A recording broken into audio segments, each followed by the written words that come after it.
Welcome back, everybody, to another episode of the Global Renaissance podcast, where we have thoughtful conversations on society and self. As always, I'm your host, Trev Woods. Today, I am joined by one of the many multi-talented people in my orbit, Hassan Page, You know the SaniiTV, creative, model, active in the community. How you doing today, brother? Man, I'm doing great. It's been a beautiful day. Sunny sir. outside, slight sir. breeze, a little bit of clouds. Right. What can we Can't ask complain, yes, sir. for? Especially in Massachusetts. Not really. And yesterday was. Yesterday wasn't too bad. 2 days ago was bad. Yesterday could have been. I was on the better. grill yesterday, so I'm not even. You was on the grill? I was on the grill. I don't like to cook regularly, so if Bro, I can, what was the- hop on the grill? It was like 60, but it got cold at the end of the day. So you was grilling probably till like 4 o'clock. Yeah. That's it. Yeah, just real So when you quick. pop the grill out. Just throw something on the grill real quick. Like if I need to eat something and it's warm enough, I'm grilling because I don't want to be in the kitchen. I'd rather be outside on the grill.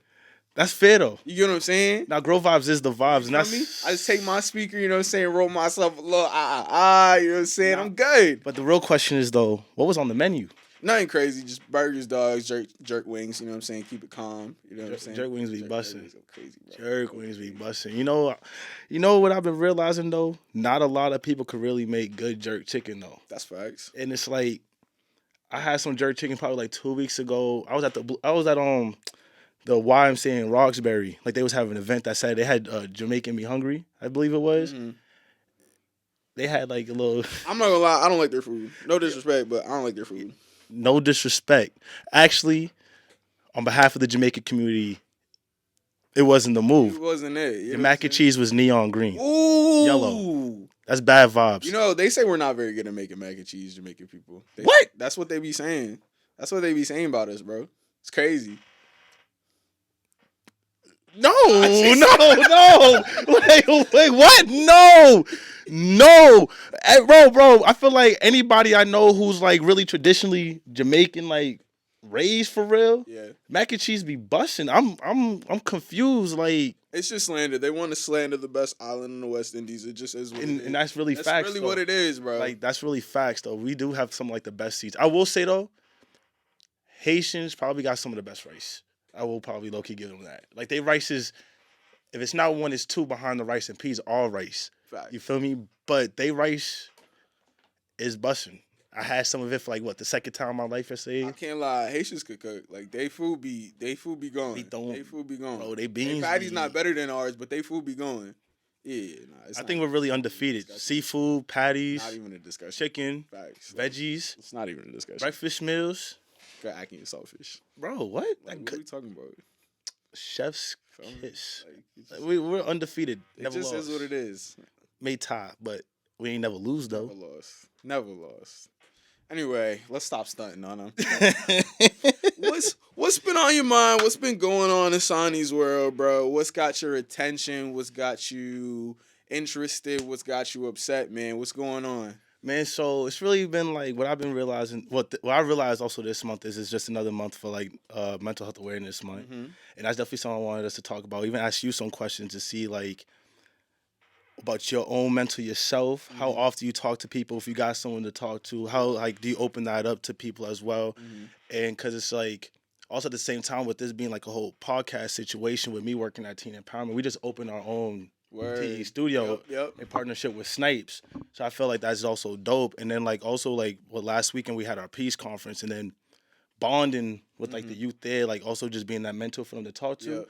And just realizing like, you know what, like we all need that person to talk to. And then us as black men, it's like it's been very much a stigma that we don't talk about what's on our mind. Facts. So it's like, I just want to get here real quick, see how we can help the community, help those that's watching, Yep. and give them their like strategies. Yeah. For What ourselves. was, you said what was the thing you was at last week? Because I seen it on your story. What was it? It was our peace conference, our 31st annual peace Tell conference. me about that. What was that about? What was it like? So our peace conference, well, I guess for the past, like, as it started, the peace conference is a way to bring communities of people, especially youth, Yeah. to like one area, just to give them something free to show like the neighborhood is trying to change or show that youth in the neighborhood want to see change, Yeah. right? So our peace conference last week was a play. And it was actually a play at the Paramount Theater. And we did something that Teen Empowerment has never done before, is that we threw more than one show. Okay. So it's like we damn near like so Paramount. If I don't know if anyone if y'all know what the Paramount look like, it has 2 floors. Like so, we wanted to sell out both floors, but we didn't get a chance to do that. But the whole first floor though, we sold that out, which is like it sits 590 people. So what I think That's a good showing. you feel me. So like showing. that bottom floor, we sold at least 600 tickets between the 2 shows. Yep. So 300 whole first floor type deal, and we threw a play, and it was like the play's called Senseless Smoke, and it used to be a short film. Short film, okay. Yep. But the play though, I think the play was fire. Mm-hmm. And like just watching the youth put like their hearts into this, like especially like the performance itself was smooth. Trust me, it was ups and downs. Cause me as being an actor, model, Yeah. you know, being on production, being on sets, you know, I get that seriousness. So it's like I know with some working with me, they probably definitely aggravated because it's like, bro, I'm pushing you to do this over and over and over again, and they not understanding. But once they did it, and then they came off stage like, yo, Right. that was dope. Yep. So it's like, but it was just a way for us to promote peace to the power of people. Like that's our goal for the summertime, promoting peace to the power of people, and just bringing those that's from the neighborhood and just trying to promote that peace, trying to, you know, put the guns down, put our hands up. You feel me, and just vibe. Right. Nah, because it get hot in the summer. If people get outside active, kids ain't in school no more, they're looking for something to do. That's how people get in trouble. So Facts. that's important. The other thing that you said that I wanted to touch on is when you had the kids as they're going through like practicing the repetition. I just finished. I was doing a volunteer program at this church in Milton where these kids were. I was helping them learn how to play drums. So it was like they had piano, bass, guitar, drums, and some other stuff. I was doing drums because I play drums. And they just had their recital like last week. Went well, great, but same thing where these kids are probably like 7 to 12ish, so they're not like really used to like practicing anything seriously. And it's like, all right, we're gonna do this and we're gonna do it again and we're gonna do it again and then we're gonna do it again, and they're like, yo, what are we doing this? Because that's the only way you get to a point. I saw you've probably seen this quote like around the internet too, but it was like the difference between an amateur and a pro is that amateur practices until they get it right and a pro practices until they can't get it wrong. And that's really the point. And I think for the younger folks, they don't necessarily understand. It takes a while. Like even when I was younger, like I didn't understand that. I'll practice for a little bit, say I did enough, I'm good to go. You feel me? So being that influence to show them like, yo, this is how you really master stuff. It helps them for that performance, but then you've created a confidence as well as instilled a discipline in them that they're going to be able to translate into a whole bunch of different avenues. So that's really important. Tell me, how do you enjoy working with the youth? Bro, I've been working with you since I was 13.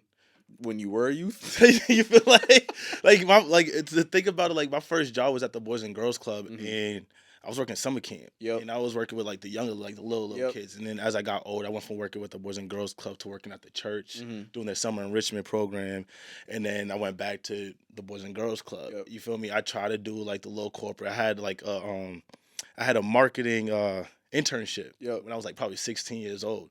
Yeah, the little arts, the pictures, that shit was dope. But like, bro, being in the office, it's not it. You feel me? I couldn't do it. And then it's like it just wasn't feeding the soul until I started working with kids again. And I was really enjoying it, but at the same time, it's like, okay, I enjoy working with kids, but I feel like those that actually get the message, and the ones that started really gravitating to me were like older kids, like the teens and everything. Yeah. You know, I think it was probably being closer in age at the same time and being able to relate in that sense.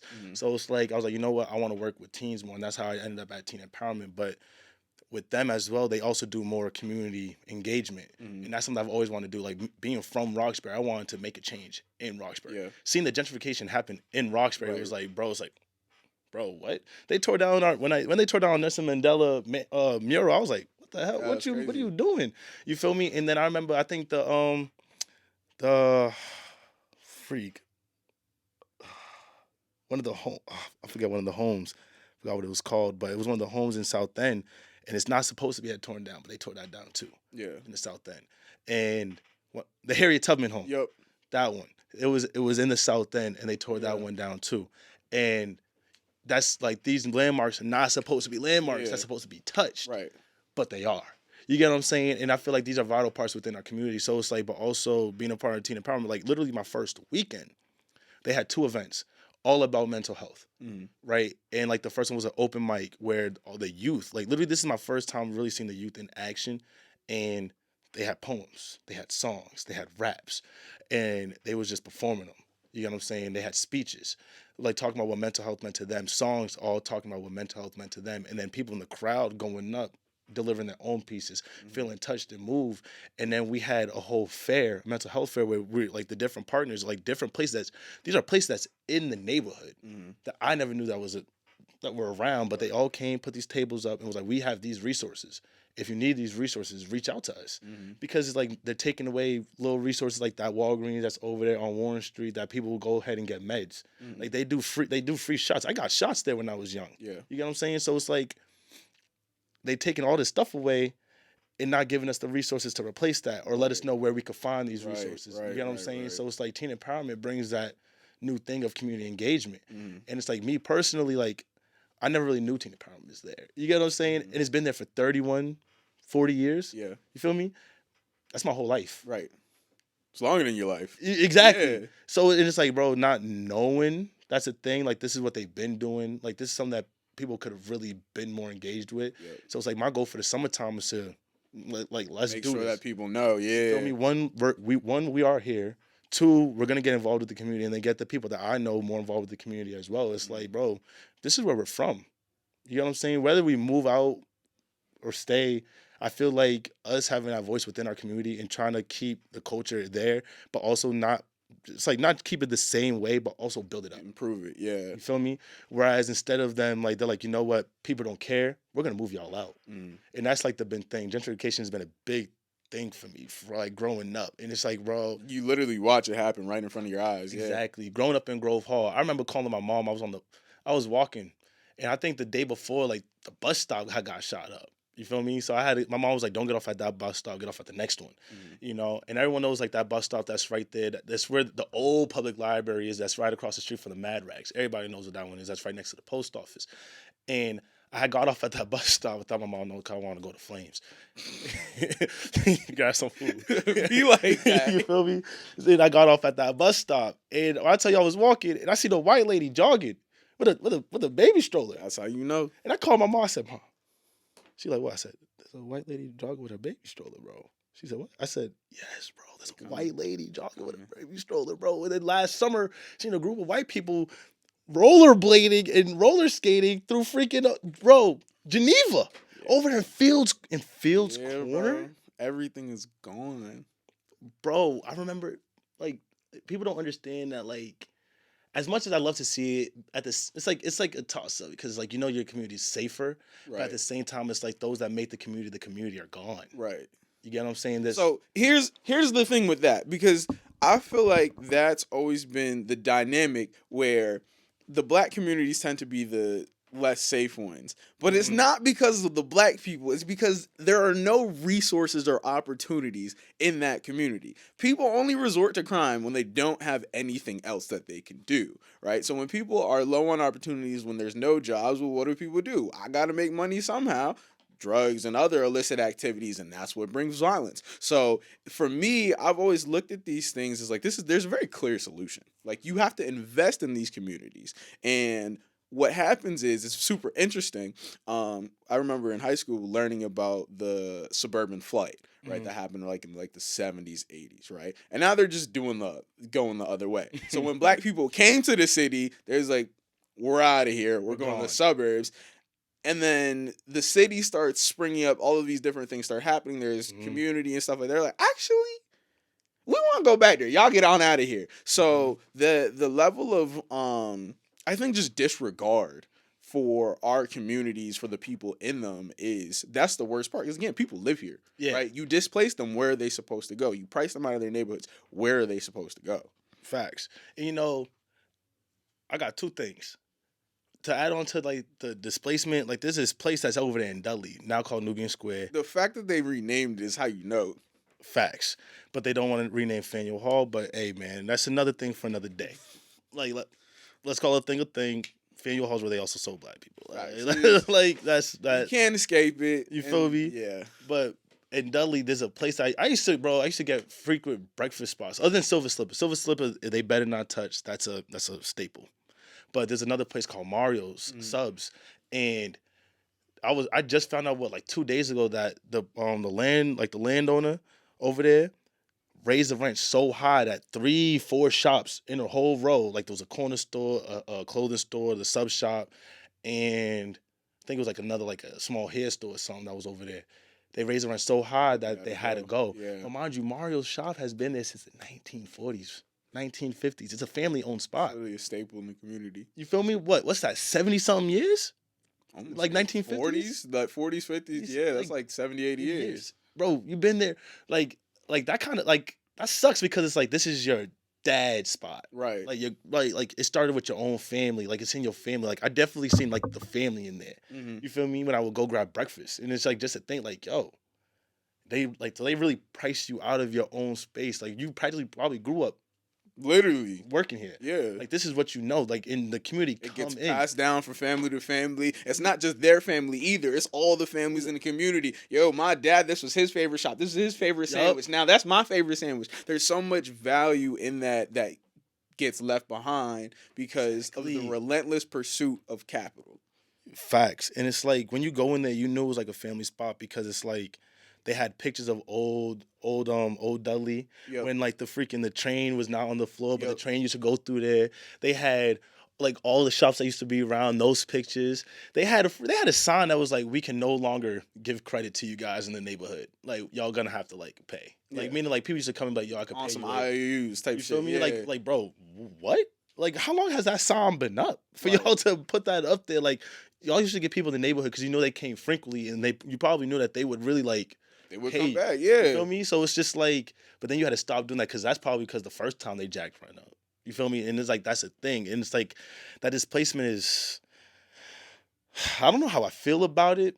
I really don't because it's like new places coming in there and they're filling these new places up with some trash stores, trash restaurants, these bad eats. And it's like, bro, like, I don't think they're catering to the people that are in the neighborhood. No, they're not. They're trying to get the people in the neighborhood out.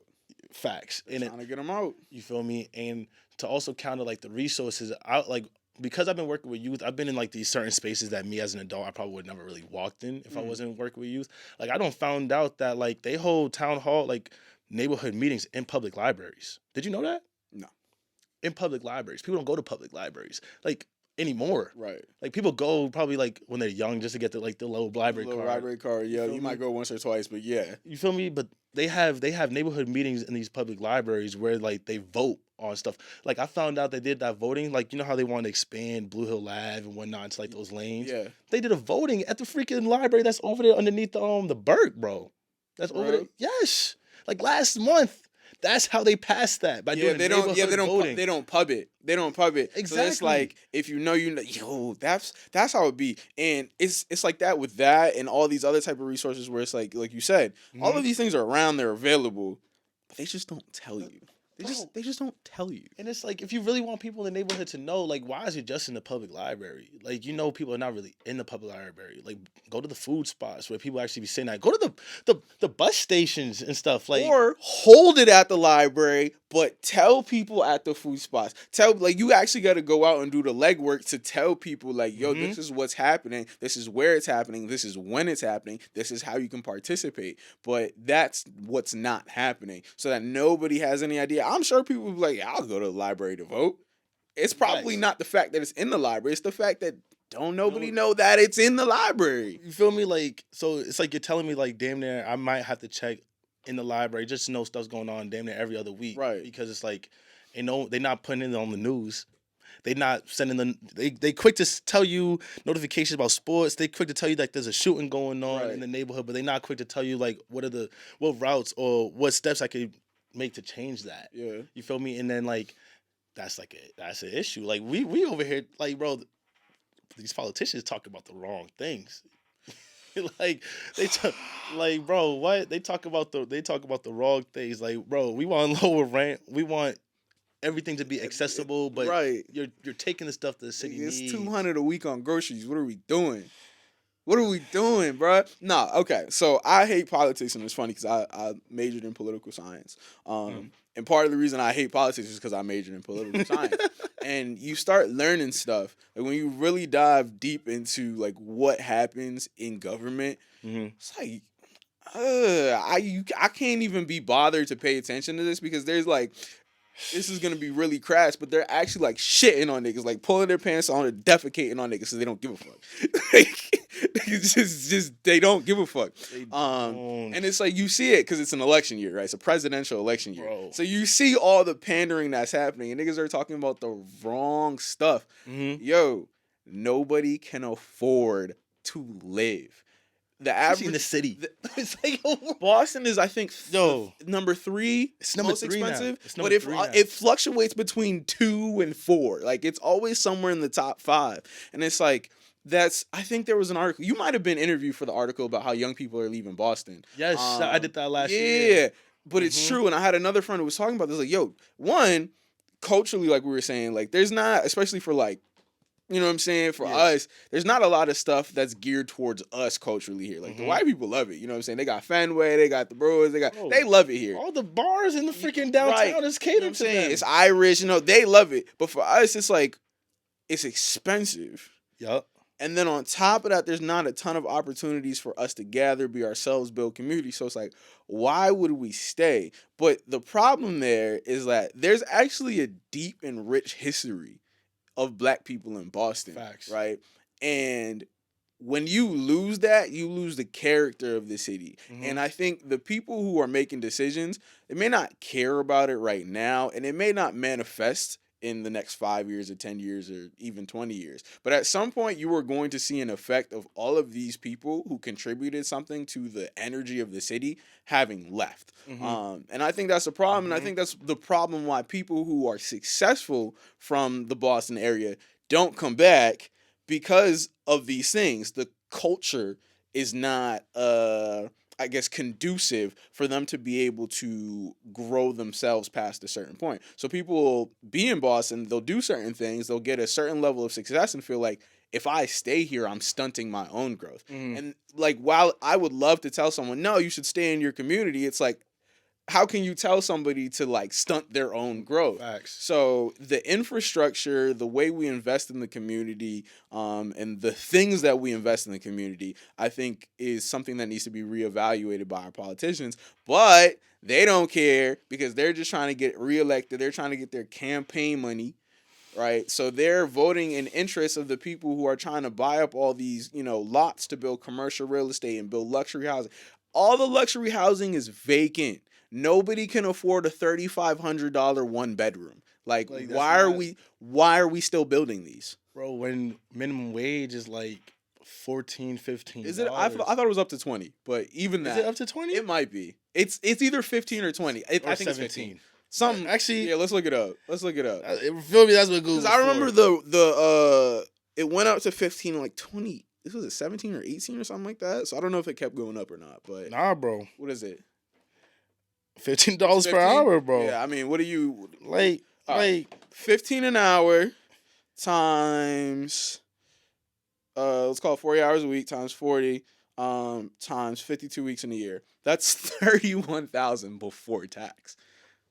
31,000 before tax. So let's say you're getting taxed, I don't know, 15%. Let's call it something light. 15, which is not even realistic. So that is 26.5 after taxes, saying there's a total of 15% tax, which I think is very conservative. What is someone supposed to do with $26,500 for an entire year? Just one person. Now imagine that person has children. What are you supposed to do with that? And the average rent is what, $2,700 or something like that for one bedroom? Bro, that's $3,200. That's $32,400 for the whole year. If you spend in 12 months, get a 12-month lease, and you're spending $2,700. Everything is gone. You have no money. You have no money. Let's even say they're doing what? Let's say they get a good one bedroom for $1,500. That's $1,500 for 12 months, not including fees. That's $18,000. You got like $8,000 to live the rest of your life on. If you're not working 2-3 jobs, side hustle, Uber on the side. You feel me? Like, bro. Now think about the people like who are artly creative. You feel me? Who like try to make their income solely off art here in Boston. Like, It's a tough task. you feel me? It's like it's hard to make time for your art because it's like, bro, you run yourself tired, dry. Man, You feel me? yeah. Because it's like you're trying to survive. It's like you want your art to survive. You want your art to do everything. Like, bro, when I tell you what, I moved back to Boston 2020. I think at that time I was working 3 jobs, no cap. Yeah. I was hustling. I was at the Boys and Girls Club. I was working at the Rogerson House, and I was working at a restaurant. I was making change, and I was in school. So it was like, bro, when I tell you, like, I was going through it. I quit one job. I was like, all right, I can't. I need a break. I need at least one day so I can at least do homework. Cause I was falling behind bad. Just trying to stay above. Just trying to stay afloat and to put money just to save. Couldn't even do that. Saving money is impossible. It's hard. Like, bro. we just ran the numbers. If you can get lucky and get a 1-bedroom for $1,500 and you're making minimum wage, you got about $8,000 left for a year. For a whole year. What are you saving? You're starving. You're quite literally starving. So you gotta limit living, bro. Literally. Like, you gotta limit living, and that's something that one shouldn't have to do. Like, bro, no cap. I felt that for the first time last year. Cause I said in that article where I got interviewed for, where it's like, I said it last year, where it's like, you know what? I decided to quit my second job to pursue the modeling vibe. Yep. And like, when I tell you, like, I felt that within the first month because I quit the job, and I don't think I got a job for that whole first month. So I'm really like, just trying to, like, you know what, thug it out. Right. Really just thug it out. I'm like, you know what? I'm not gonna do takeout as much. I'm gonna try to do PB&J's. Like, when I tell you, like, ramen was a heavy part of my diet. Struggle meals, bro. Like, bro, no, but literally though, that's like the fact that like, the fact that one job is insufficient to sustain a person is insane. it's crazy, bro. Especially given the fact that I think the top 1% of Americans gain like $30 billion combined in wealth since the pandemic. Yo, that's wild. And it's like, what? And I think they said, all the pharmaceutical companies are the ones that were the main ones that benefited. Oh yeah, off of COVID. Listen, there some of the people who worked at, some of those pharma companies, like, in a year their stock options went up to like 10, 15, 20 million dollars. To the point where they could retire. And those are the people who are buying up these houses if it's not a commercial entity. Because honestly, most of these houses that nobody can afford, because the median home price in Massachusetts is probably like $500,000. So if it's not some corporation buying up a house, small crappy homes, $500K. You know what I'm saying? Like, yo, Massachusetts is fucking ghetto, bro. You know what you could do with $500K if you take that to North Carolina, bro? You know what you could do with $500K? Go to Texas, bro. 6 bedrooms, 3 baths, bro. They're selling like 10 acres of land for $6,000 in like the Midwest. Yes, bro. 10 acres. I could build a home, a little apartment, a 3-bedroom. You feel me? I could do all those long. That's what I'm saying, though. But that's why I really do think, and I haven't like done any research into it or anything like that, but I do think if you track the numbers, the young black population especially, but young population in general, is probably declining at a very rapid rate. Because let's say, for example, you have a remote job. You're lucky, and you have like a corporate remote job that's paying you somewhere like $60,000, $70,000 a year. You gonna stay in Massachusetts, rent for $1,800 to $2,000, or you're gonna go somewhere else? It's like, the job's remote. I'm taking my ass overseas. You get what I'm saying? So it's like these people, Thailand. But these people are then taking their dollars out of the community. If you live in the community, where are you spending that money? At the local shop, here, there. If you move, that's money that's leaving the community. So not only are we pricing people out, we are then, as a byproduct of that pricing people out, we are reducing the amount of money that's being circulated in the communities. So it's like this self-reinforcing cycle of shittiness. And I just don't know that the people who have the agency to do something about it care to do something about it until it gets crazy. Like, you've seen, I'm sure you've seen like all the pro-Palestine protests that are happening on these campuses. Yep. Like, these colleges are sweating, but prior to their students basically shutting down their campuses, they knew what was happening. They didn't. They knew what they didn't care. They only care when it's like a bad, like when it affects the bottom line. And so I guess the question is, how do we affect the bottom line to the point that we force those who have the agency to change it to change it? Let's set on to the fact that like instead of actually like doing something, what was it? I think it was BU that decided to jack their tuition to $90K a year. We just did math. The average person probably makes $30-something thousand a year. How the hell? They're not. they're gonna Gotta take take up it some student loans. Pick up some student loans. Stuck Then they can't buy a house. and be stuck That's literally what it is. and be stuck, bro. That's literally what I was watching a TED Talk from this professor at NYU, and his whole thing is that there's a transfer of wealth from the young generations to the older generations. And he was talking about this exact thing, that higher education is ridiculously expensive. Think about if you were to send your kid to college for 4 years, no scholarship, no nothing, just the cost of attendance. That's probably $250,000 investment, at least. Who has that? Who has that? That's the real question. The only people that have that money don't need the higher education as much as the people who don't. At the end of the day, we always say education is the great equalizer, but it can't create equality if there's not equal access to it. And I know, like, I went to Harvard, so a place like Harvard, they have more money than small countries, right? Their endowments are like 50-something billion. And so I got some facts about Harvard to tell you. Harvard's an effed up place, but like if your family income is under like a certain amount of money, you can go free. So I tell people all the time, like, apply to Harvard because their financial aid program is great. But what types of people are actually have the resources to put themselves in an academic position to get into Harvard? That's typically facts. Not the people who are under that income threshold. Bro, how much is it even to send in your application? Oh, I think it's like $90. $90? You can get a waiver. You can get a fee waiver. You can get a fee waiver, but I think it was like $90. I don't remember. Common App was a while ago, but I just applied to grad school. It was $90. Shout out to BU, they waived my fee, but like, yeah, I was like, I'm not trying to pay this. But why are we spending $90 just to potentially get rejected? Like this, what does it cost you to like read this? Why am I paying to apply? Why am I paying to have the opportunity to pay you thousands of dollars? I'm very confused. And then it's like, just to even really have access to that education that you want, your textbooks, the books you need. Oh my goodness! I can only imagine how much housing to stay, bro. To stay in this expensive ass city, bro. You're not even in Boston. You're in Cambridge. Cambridge might be worse, bro. It's like you're in Cambridge. Cambridge is so you're not bad. In Boston. You're in Cambridge. And Cambridge is.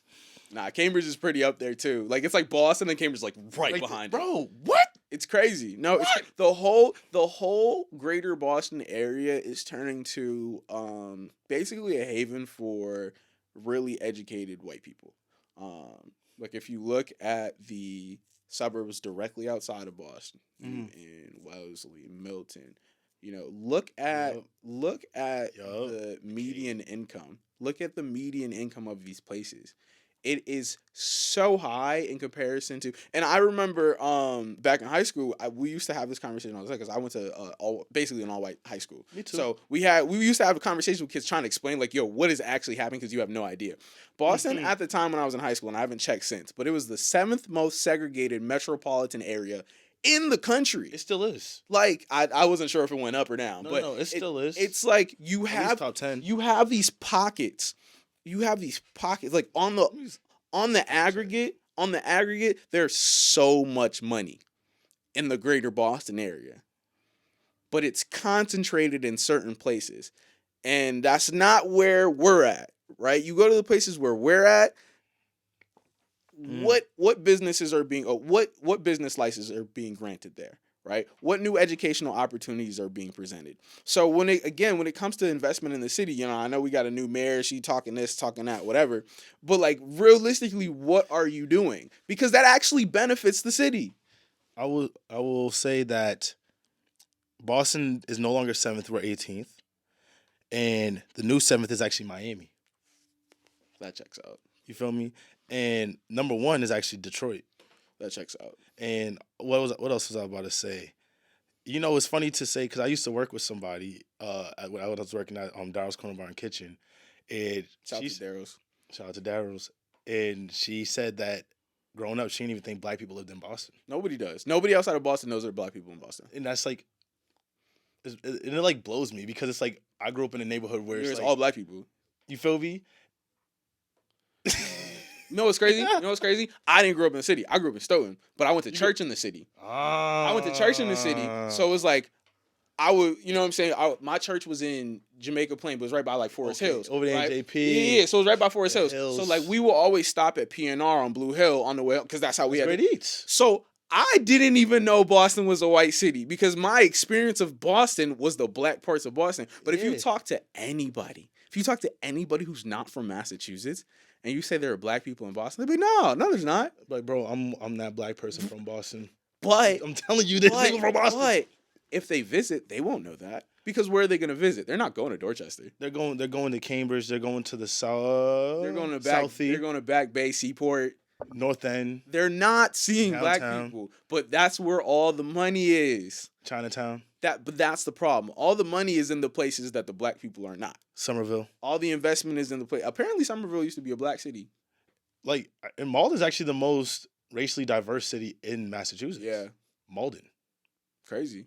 I was shocked when I found that out. Because I went to school in Melrose. Oh, for real? Yes. Like, I remember, like, I was in high school and... Actually, you know what? That does check out. I be in Malden sometimes. And like, Malden, I was surprised. I was... No cap. I was shocked. I honestly thought the whole North Shore was like Melrose. White. Yeah. You feel me? Because I was over there at Melrose. I remember one time that they freaking was like, yeah, they're having a KKK meeting in the public library that's down the street. What?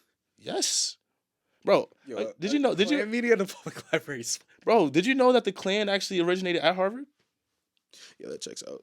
You feel me? And at Harvard used to be a school to educate Native Americans to become white, where they cut their hair and everything and try to crazy. turn them into white folks. That's crazy. I mean, Harvard's got to start teaching slave owners' kids how to be priests. So the slave money's there. I mean, where do you think they got all this money from? You know what I'm saying? But this, again, when we were there, right, you would talk about these things with like administrators. Like, no, it's in the past. It's like, no, it's not. You're still thriving off of that. We had one class. It was the weirdest class. The class was on chocolate. But it was an African American studies class. And I don't like chocolate, no cap. I like chocolate. It's alright. But it was on chocolate. And then for whatever reason, they decided to just have one unit on Harvard and slavery in this class on chocolate. And they were going through it. I don't remember any of the facts. But not that it was surprising, but it's just when they lay it out for you, you're like, ew. And they don't make any atonement for this. Nothing. They just keep moving on like nothing's happened. And the worst part for me about not just Harvard, but most of these higher institutions of higher education is that they have this beautiful message that they tell aspiring students, incoming students, that you come here to educate yourself so you can make the world a better place. And then as soon as you try to do that, they're like, we didn't mean like that, though. Like, don't do that. Otherwise, we're going to arrest you. A better place for who? That's the question. A better place for who? Like, what you mean by that? What you mean by that? Go ahead and clarify for me. Like, please, tell me more. They want to turn you into a participant of the system. That's really, and you know what? No shade to nobody, but I think that's one of the things that I've seen.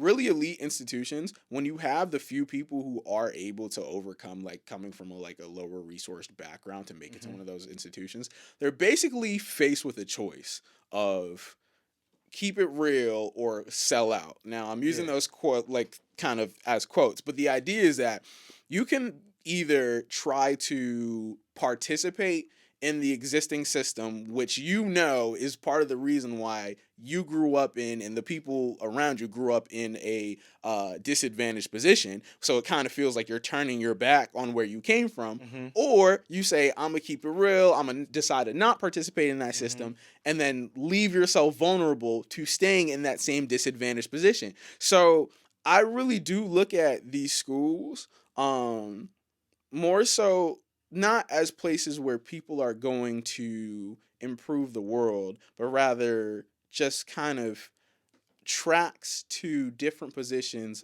higher positions Right. within the system, right? Because everybody's a cog in this system that we call capitalism, right? Some people are so low in the system that they're getting dirt on themselves. Some people are high enough in the system where they feel like they're clean, so they're okay with it. Right. And I feel like elite institutions will fast track you into the positions where you're still within the system, but they've made it comfortable enough for you to not be as You're like in the middle. right. So you don't necessarily feel that urge to like speak out about stuff because you're comfortable. Whereas if you're somebody who's at the bottom of the system, it's like I ain't really got nothing to lose anyway. You want to shake it up. Exactly. So I feel like that's one of the worst parts about higher education is just the disparity between what it is that they preach to you and then what they're doing in practice. And I would just hope that, especially given what's happening right now with all these student-led protests, which shout out to the students, that people keep this in mind.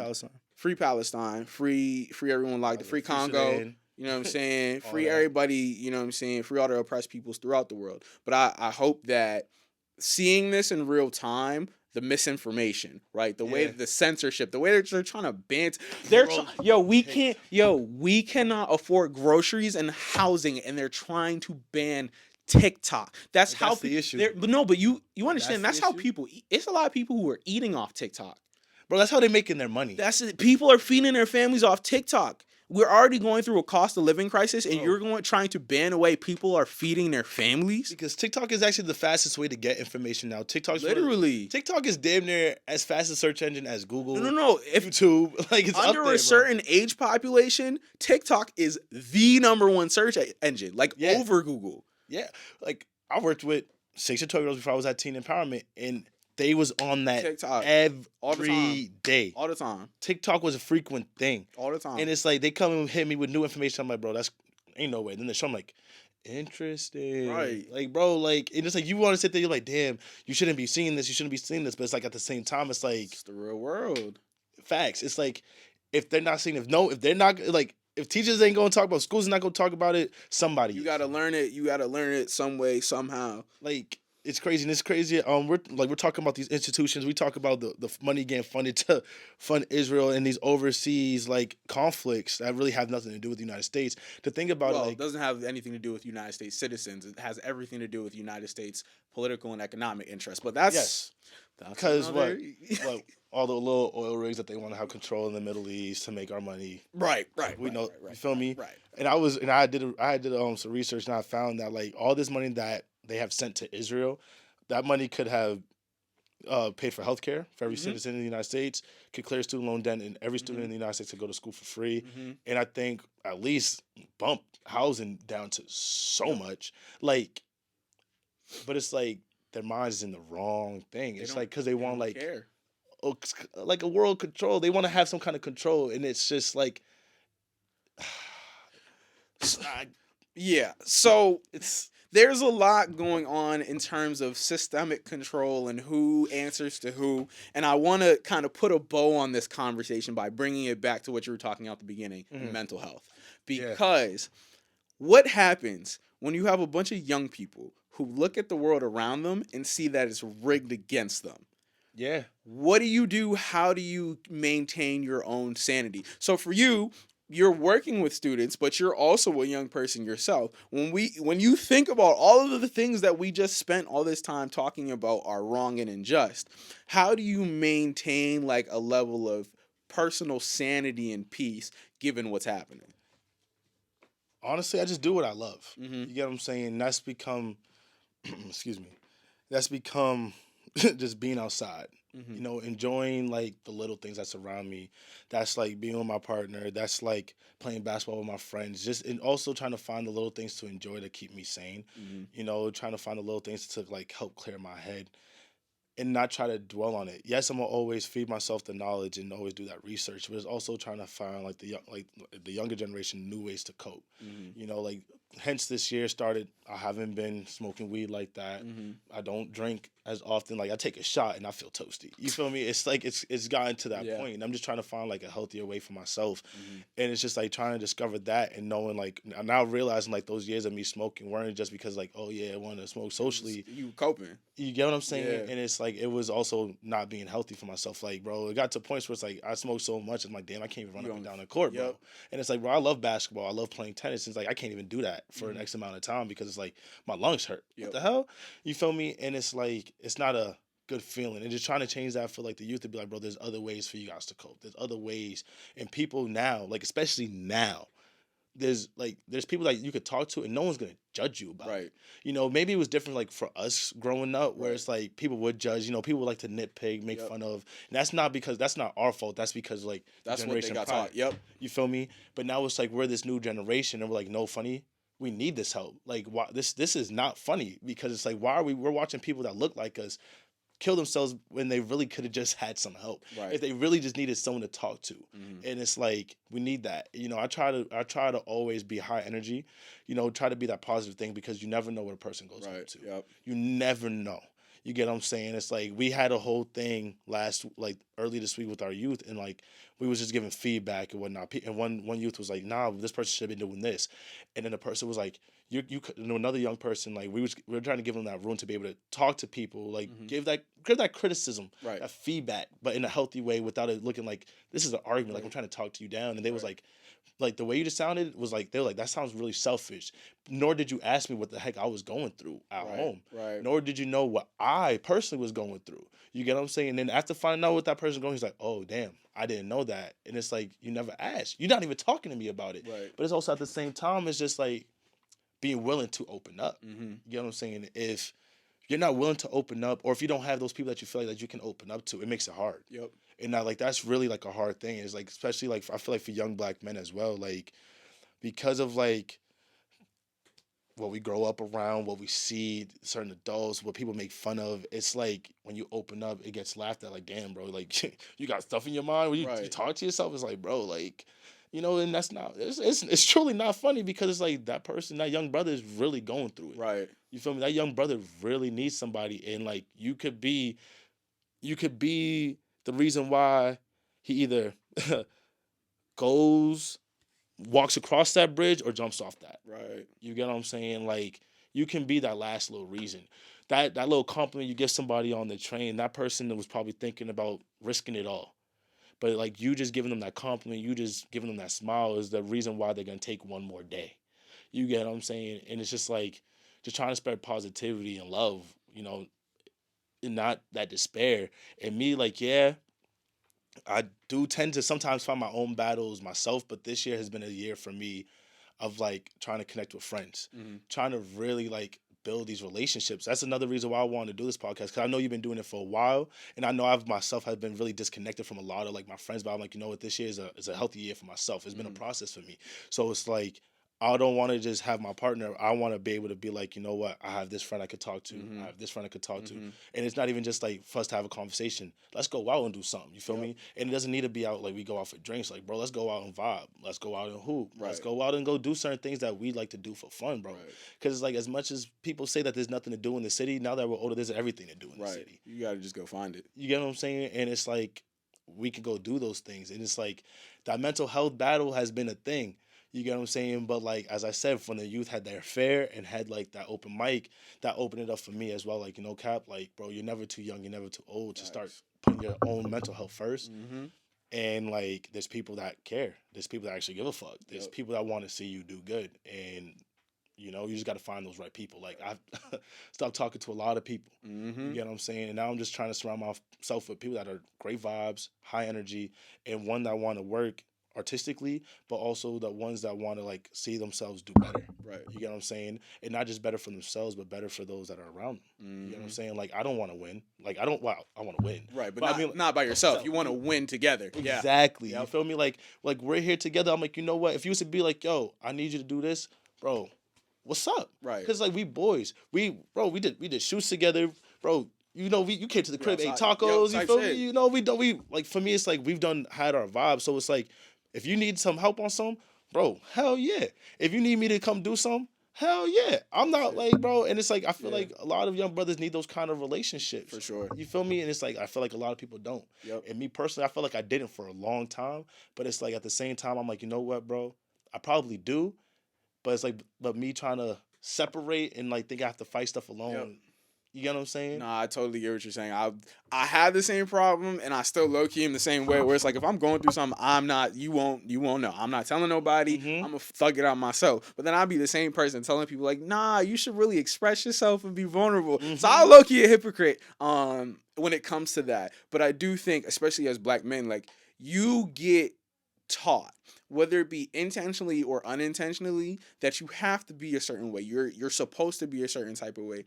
And once you get to a certain point, that is so deep in your subconscious that even if you know you really don't, it's hard to undo that conditioning. So that's one thing that, I stress to, I do a mentorship program at my high school for the black students who are there. That I stress to them, right? Like, yo, like if you need, and anytime, honestly, anytime I see, a young black brother, right? If I'm at the gym and I see young kid working on his game or whatever, I'll go talk to him, chop it up. Like, yo, here's my number. If you want to talk to me, use it. If you don't, fine, that's no problem. But like, if you feel like you want to use it, like actually do, because I understand what it feels like to be in that spot where you're just like, I don't know who to talk to. I don't have people in my life that I can identify with. And again, because we're like still young, we have the perspective of like knowing what they're going through. So it helps for you to be like, yeah, I've been there and this is how I overcame it. So I think it's important for us as individuals, like going across with our peers, but also looking backwards and up. Right? There's a lot of grown, like real grown people who,